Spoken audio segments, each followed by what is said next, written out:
Today I am bringing you my March TBR as chosen by my TBR game. This is the second month that I'm playing my TBR game. I played it in January and then I took a break for February, and I might continue with that pattern throughout 2025 where I do 1 month on and 1 month off. I feel like that is really manageable. So far this year I have been doing really well with completing my TBRs. I read everything from my January TBR, and then for February there's only one book that I didn't get round to, and it's not my fault. I was going to listen to the audiobook for Beautiful Ugly by Alice Feeney through BookBeat. It's disappeared from BookBeat and I don't know why. For ages it was showing as coming soon, and then it changed to say that it was delayed, and now it's just not there. So I don't know what's going on. I have requested the audiobook through my library, but because the wait time is so long, it's estimating that it's going to be July by the time I get it. So hopefully I will read it at some point this year, maybe over the summer it looks like, but I'm not in any rush because I was going to read that for a vlog that went live in February where I was giving thriller authors another chance. That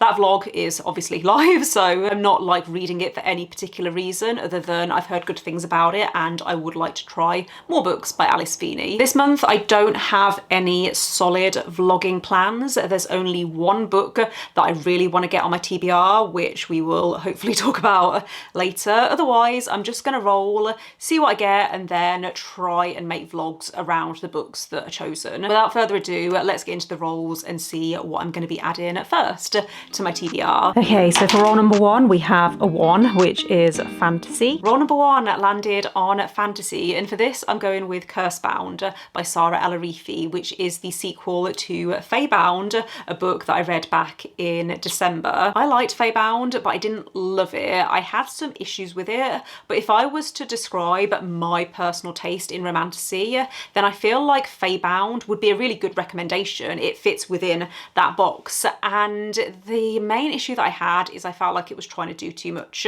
You're basically following these two elven sisters who discover that the Fae aren't as extinct as they first thought. So within this world there used to be Fae, humans and elves, and the elves for years or generations have thought that they're the only people left, and they've been locked in this never-ending war. And you follow these two sisters who end up going out into the world and they discover that the Fae still exist, and it's about them learning about the Fae, and it's quite character driven, but there is still a little bit of political intrigue and there's romance. So each sister gets their own romance, and I liked the older sister, Yiren. I thought that her character was really interesting and her romantic journey was really compelling. I thought that she had really good chemistry with the love interest. With the younger sister, Lettel, first of all I found Lettel really annoying, and I didn't think that she had any chemistry with the love interest. I thought that their relationship seemed to me to come out of nowhere and I just didn't find it convincing. So yeah, I thought that Faybound was trying to do too much. However, now that the groundwork has been laid, I think that there's potential for me to really like the sequel. Also, I went to an event with Sarah Elarifi earlier this week and she's so cool and so funny, and I really want to like her books.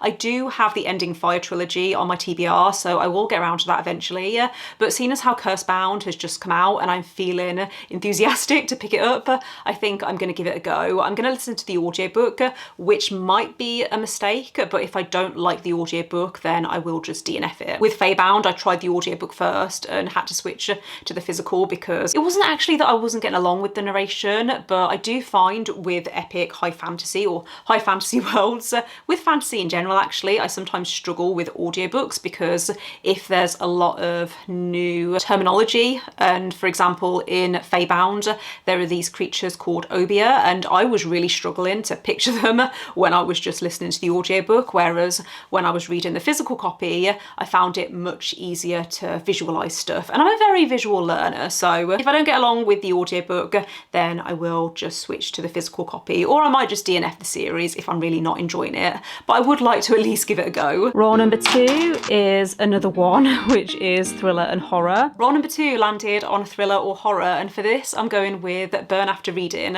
by Catherine Ryan Howard, which is a new release. It comes out in either March or April. I'm very confused because on Goodreads it says it came out in August last year, which is not correct.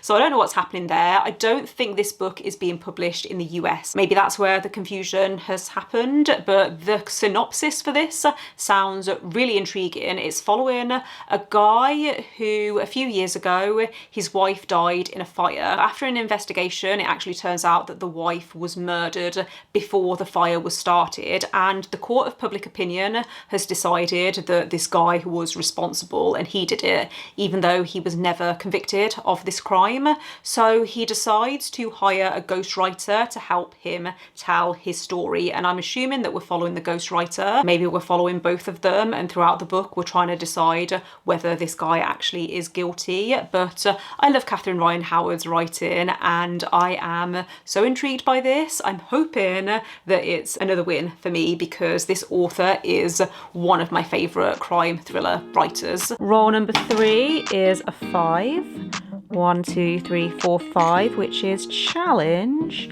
And the challenge is to read the oldest book on my TBR. Roll number 3 landed on challenge, and the challenge was to read the oldest book on my TBR. Now, I had a quick look on Goodreads and I organised it based on how long books have been on my TBR, and I'm twisting the prompt a little bit because one of the oldest series on my TBR is Throne of Glass by Sarah J Maas.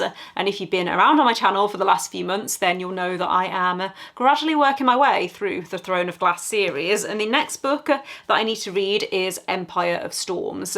This is book 5, I think. It depends on whether you count the short story collection as book 1 or what point you count it in the series, but this is the next book I need to read, and it is a chunky one, but I really liked Queen of Shadows and the book that came before that, which I can't remember the name of. Air of Fire, I think, is the one. I really liked the last 2 books that I read in this series, and I am intrigued now to see what direction this series is going to go in, because I felt like Queen of Shadows really wrapped up certain plot threads, and yeah, I'm intrigued. I like the characters in this series, and it's just so easy to fly through. It started off feeling more YA, but as the series has gone on, it's become much darker and more adult, and I really like the direction this series is going in. So this is going on the TBR. It might be one of the first books that I read in March, but it is over 600 pages. In fact, it's closer to 700 pages, so it might take me a while to get through. Roll number 4, we have a 3. 1, 2, 3, which is other. For our next roll, we landed on other, and for this I've gone with Hope Street by Mike Gale, which is contemporary fiction.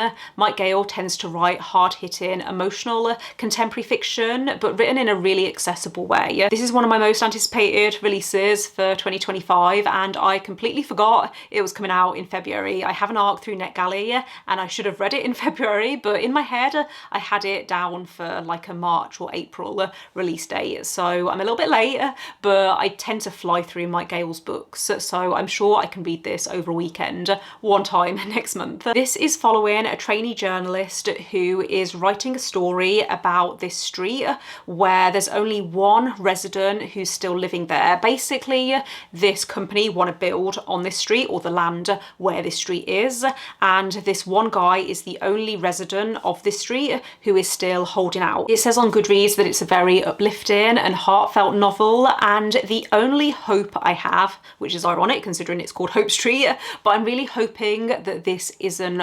romantically focused. I don't know whether it will be, but the one issue that I had with the last Mike Gale novel that I read was that I didn't like the romance. I felt like that wasn't needed.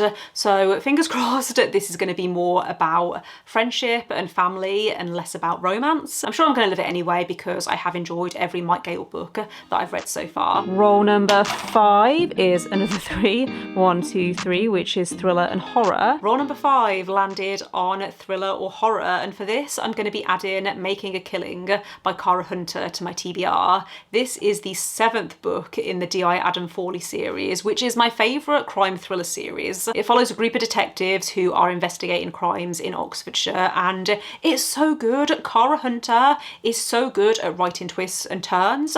How the books start is not how they end. You go on such a journey with them, and I don't understand why this book isn't more hyped on BookTube. It's something that I've noticed actually, that BookTube for some reason tends to prioritise thriller standalones over thriller series, and I don't see that with any other genres, but this series is so good. It is quite dark, so just bear that in mind. Each book up until this point can be read as a standalone, so the team are investigating a different crime with each book. However, what sounds so intriguing about this book is the team are investigating, I think there's a new crime. However, they soon find out that it's linked to a cold case, and that cold case is the case that they were working on in the first book. So it's like we're coming full circle, and I can distinctly remember the ending of the first book because it took me completely by surprise. I wasn't expecting it, and it's what motivated me to carry on picking up the series. I'm so excited for this book. I have an arc again through NetGalley. I've fallen quite far behind on reading my arcs, but I believe this one comes out in April or May, so I do have a little bit of time. I'm very excited to get to this because the last book in the series was 5 stars, and I think book 4 was also a 5 stars for me. The rest I've given like a 4 stars. Roll number 6 is a 6. 1, 2, 3, 4, 5, 6, which is thriller and horror again. Roll number 6 landed on thriller or horror, and for this I'm going with Witchcraft for Wayward Girls by Grady Hendrix, which is going to be the first book I read from Grady Hendrix. I know he has quite an extensive backlist. I've never read any of his books before, mostly because I'm not sure if they're going to be for me. Having read the synopsis for this and also having heard quite a few reviews, I think this is the book that most appeals to me. And if I'm going to love a Grady Hendrix book, I think it's going to be this one. It's set in the 1970s, and it's about this home where unwed pregnant girls are sent to have their babies in private, and then they're expected to go back to their everyday lives and pretend like it didn't happen. I've heard that it's quite hard hitting, and yeah, that sounds like more my kind of horror, so I'm very intrigued about this one. I'm going to try the audiobook and see how I get along with it, but if I'm not getting along with the audiobook, then I am also willing to read it physically. And then hopefully this is the final roll. It is 1, 2, 3, 4, 5, 6. That does bring me to the end of this video and the end of this TBR, so thank you for watching. If you made it this far, let me know in the comments any books that you're hoping to read in March, and if you've read any of the books on my TBR, let me know what you thought of them. Don't forget to give this video a thumbs up if you enjoyed it, and click subscribe if you would like to see more videos from me, but otherwise I will see you next time. Bye!